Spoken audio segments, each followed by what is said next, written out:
Welcome back. The embattled former chairman of the Pension Reform Task Team, Mr. Abdul Rashid Maina, is back in the news.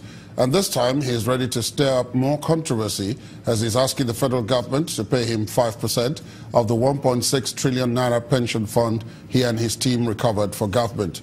He says his demand is based on an agreement he had with the head of service before taking up the job. Mr. Maina is also insisting that his reinstatement into the civil service was based on the approval of the Office of the Head of Service of the Federation, the Federal Civil Service, and the Attorney General of the Federation.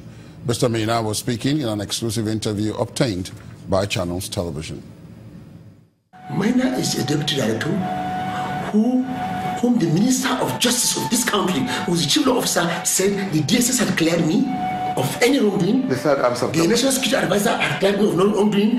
His office had cleared me of wrongdoing. The Senior Special Assistant to the President on Prosecution has said I had no case to answer. And then a small unit under the ministry will come and start fighting me for 2.1 billion.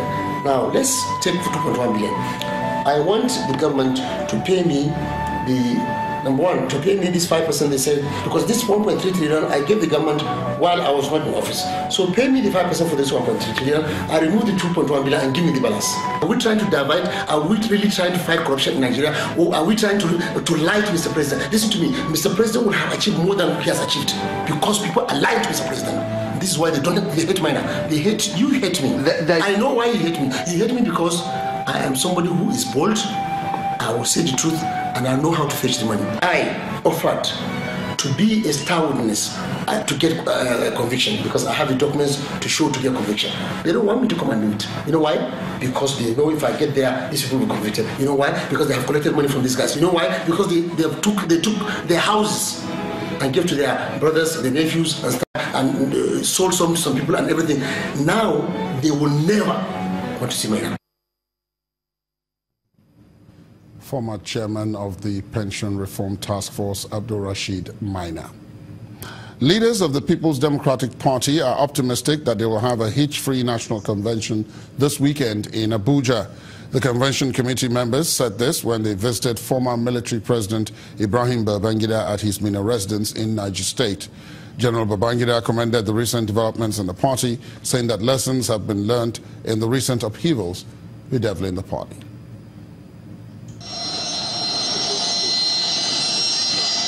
The private jet arrives in Maina, Niger State.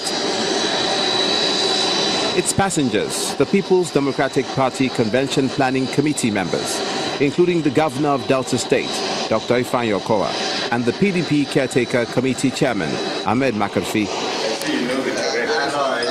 Their port of call is the residence of former head of state and elder statesman, General Ibrahim Babangida, for a tete-a-tete on the affairs of the party ahead of the National Convention.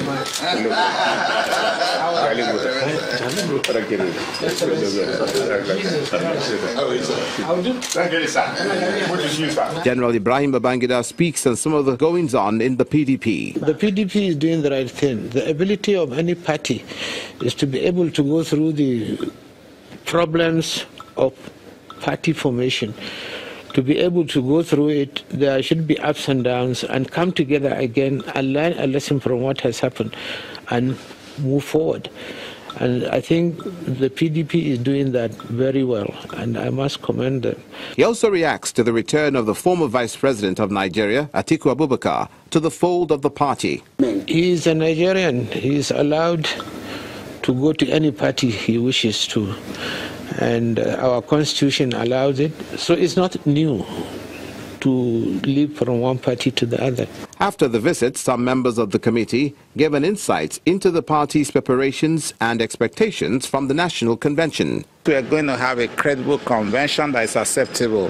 We believe that after the 10th of December, a lot of people are going to come back into the PDP. With barely 3 days to the PDP National Convention, it appears all is set for the exercise, which, going by what the party leadership says, is expected to be credible. Unilever Nigeria PLC, the manufacturer of food and food ingredients, has launched its new Blue Band factory in Nigeria. The factory is expected to produce 10,000 metric tons of margarine per annum using new technology that is environmentally friendly. At the occasion in Agbara State, the Executive Vice President Ghana and Nigeria, Ya Onsako, said this new factory is a story of resilience and the support of partners. This is the Unilever Nigeria facility in Agbara, Ogun State, and it's playing host to dignitaries as it unveils its Blue Band margarine production facility. The factory is described as a move towards a multi-stakeholder approach to business. And so in attendance are the Central Bank Governor, the Ogun State Governor, and top management of Unilever.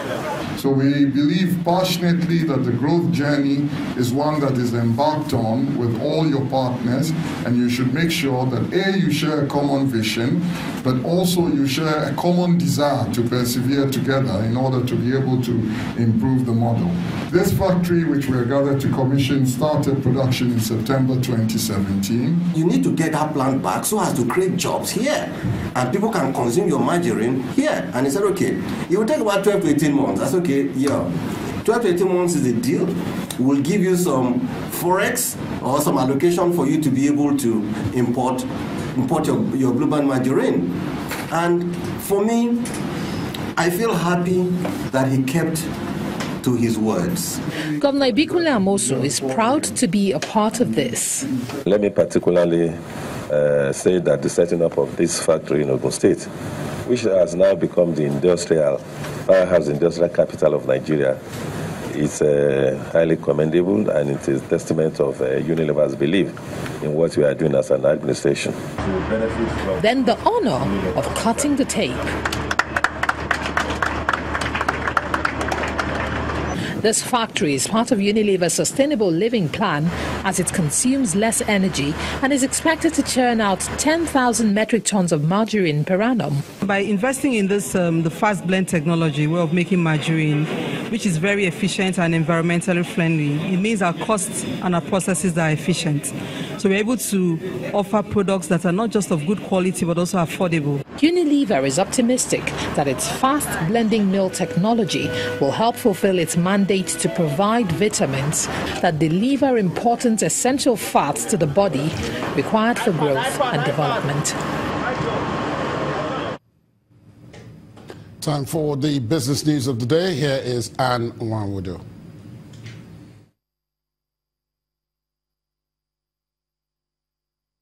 You first. First Bank.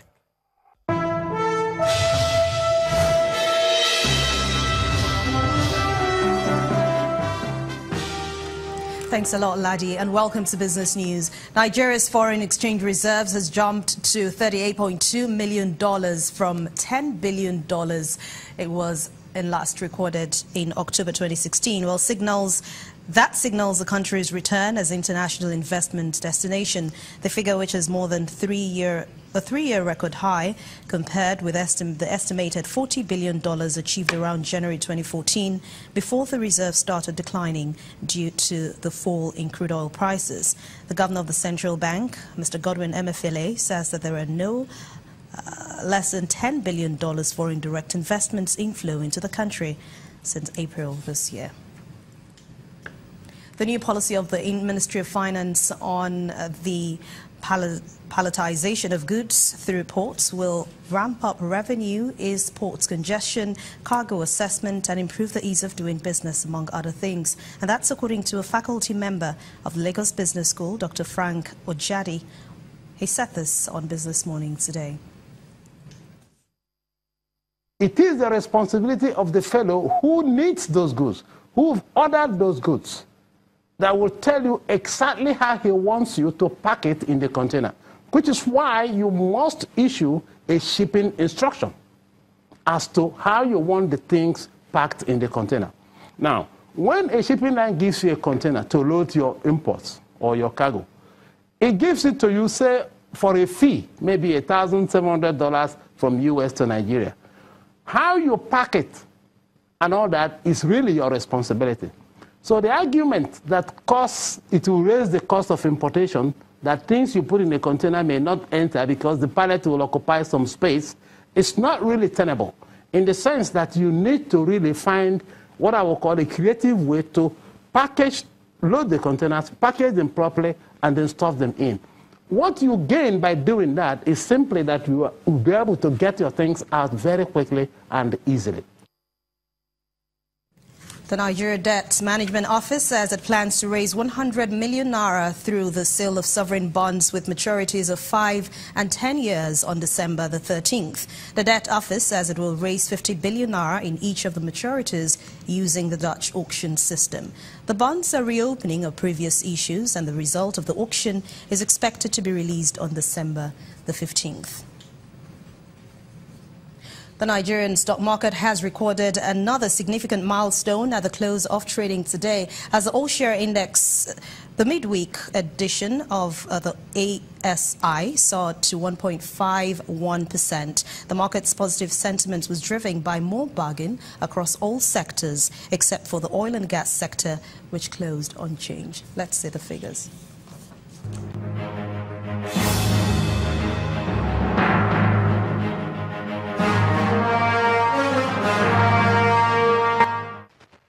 Hello and welcome to the Stock Market Report.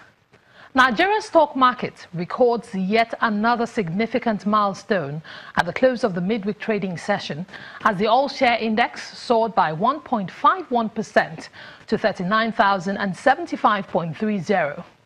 The market's positive sentiment was driven by more bargains across all the major sectors except the oil and gas, which closed Wednesday unchanged.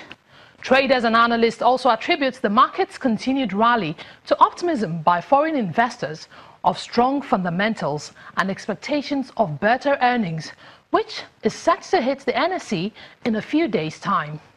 FBN Holdings led 39 other gainers with a 10.12% gain, while profit-taking in the shares of Learn Africa placed the stock ahead of 12 other losers.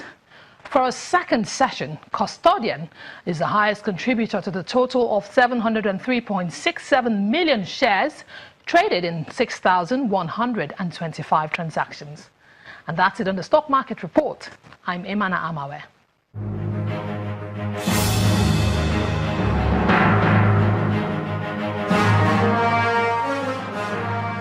The world-leading stock markets are under pressure today as global investors await more details on plans by U.S. Congress to overhaul the country's tax codes. Let's see the numbers for today.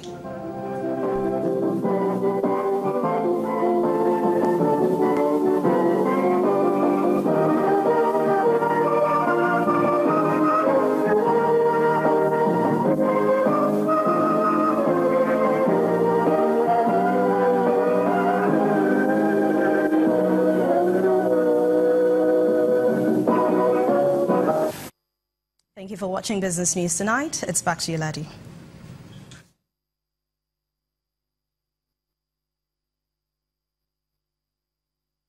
You first. First Bank. Thanks a lot, Anne. The president is on a two-day working visit to Kano, where he commissioned some projects initiated and completed by the Kano State Governor, Abdullahi Ganduje. Apart from commissioning the projects, the president also witnessed the pardon of 500 inmates of the Kurmawa Central Prison. President Muhammadu Buhari arriving the presidential wing of the Aminu Kano International Airport. The president's first port of call is the palace of the Emir of Kano, where he had the opportunity to hold talks with the Kano Emirate. The president's next task is to commission some of the projects initiated by Governor Abdullahi Ganduje and others which had been abandoned but picked up and completed by the governor. You are doing to stamp out corruption. The president wants other state governors to emulate the lofty ideas, especially in the provision of infrastructure. I'm proud to see firsthand how our government is bringing change to the average Nigerian. This hospital, the first of its kind in the region, a true reflection of what a pro-people government is all about. I must commend the administration of Governor Abdullahi Umar Ganduje for making the well-being of Kano his government priority. Then the president and his entourage are shown round 2 of the newly constructed hospitals and other projects estimated at about 4 billion naira, all in a bid to improve the state's healthcare services and create a better means of livelihood.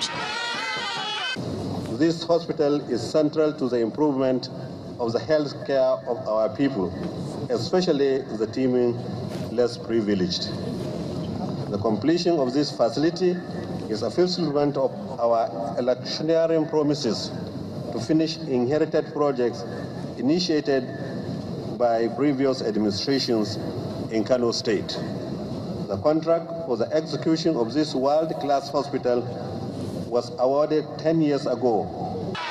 Obviously, the people of Kano are pleased to host the president, and they are hoping that his 2-day visit to the state will not only allow him feel the pulse of the people, but also afford him the opportunity to see the giant strides of the state government. Still ahead on the news at 10, 23-time Grand Slam winner Serena Williams enters for the 2018 Australian Open 3 months after the birth of her daughter. That will be in the sports. To stay on with us.